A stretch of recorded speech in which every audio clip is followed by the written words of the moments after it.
Astro ideas में रमेश नंदवाना द्वारा आपका स्वागत है। प्रिय दोस्तों, आज हम जिस योग की चर्चा कर रहे हैं उसका नाम है शकट योग। शकट योग एक अत्यंत भयंकर दुखदायी योग होता है, जिसने कि काल सर्प योग, पितृदोष योग, शनि की 7.5 सबको पीछे छोड़ दिया है दुख देने में। ये किस प्रकार से बनता है? जब चाहे कोई सा भी लगन हो, कुंडली में अगर बृहस्पति और गुरु एक दूसरे से 6-8 पढ़ते हैं तो ये योग बन जाता है। 6-8 पढ़ना ही इसकी मुख्य बात है।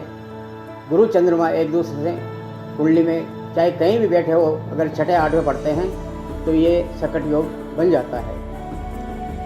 ये क्यों बनता है, इस बारे में अभी शोध काफ़ी बाकी है। अदृश्य बाधा भी इसके पीछे हो सकती है, अदृश्य कारण भी इसके पीछे हो सकते हैं, और कोई दुखदायी आत्मा भी ऐसा योग बना सकती है। अभी इसके बारे में पर्याप्त शोध नहीं हुई है। यहाँ तक कि इसके निवारण का भी अभी तक पर्याप्त कोई उपाय नहीं बन पाया है। जो भी उपाय है सब सामान्य है, पर्याप्त उपाय इसके निवारण का अभी ज्योतिष में नहीं बन पाया है। अक्सर चर्चा में काल सर्प योग रहते हैं, पितृदोष रहते हैं, शनि की 7.5 रहती है, लेकिन ये इन सबसे कई गुना अधिक दुखदायी है।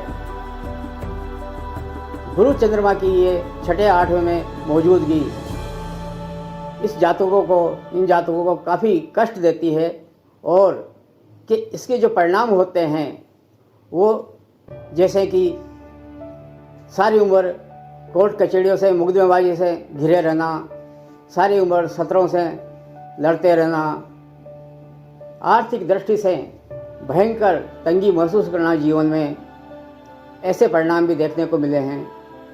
हमने ऐसे जातक भी देखे हैं, जैसे कि कोई महिला जातक है, उसकी सारी उम्र शादी नहीं हुई, ऐसे भी देखे हैं। हमने इसका परिणाम ये भी देखा है कि लड़कियां हो गई और पुत्र संतान नहीं रहा, ऐसे परिणाम भी देखे हैं। साथ ही दुख सारी उम्र बना रहा, ऐसा भी होता है।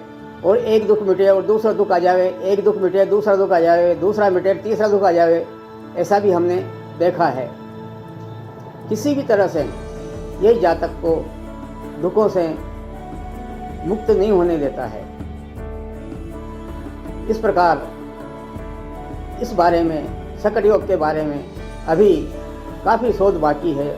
न इधर ज्योतिष के ज्ञाताओं का ध्यान गया है और न इस पर विशेष शोध हो पाई है। हमने देखा है कि सारी उम्र भर वो जातक कुंवारा भी रह जाता है, शादी नहीं होती, और एक के बाद एक दुख उसके जीवन में आते ही रहते हैं। यहाँ तक कि सारी उम्र वो रोगी भी रह सकता है। रोगों से कभी पीछा नहीं छूटना, ये भी इस योग में संभव है। और एक के बाद एक बीमारी होते रहना, ये भी इसमें संभव है। डॉक्टर चाहे उसको दवाइयाँ देते रहें, फिर भी उसकी बीमारी न मिटे, ऐसा भी इस योग में होता है।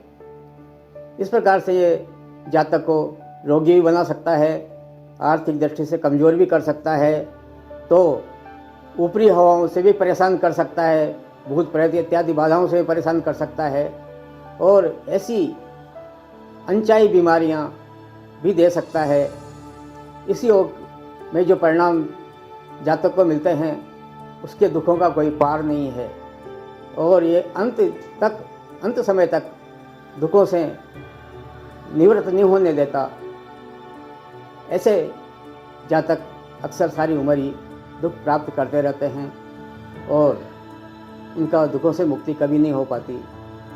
इतना कहकर हम आपसे आज्ञा चाहते हैं।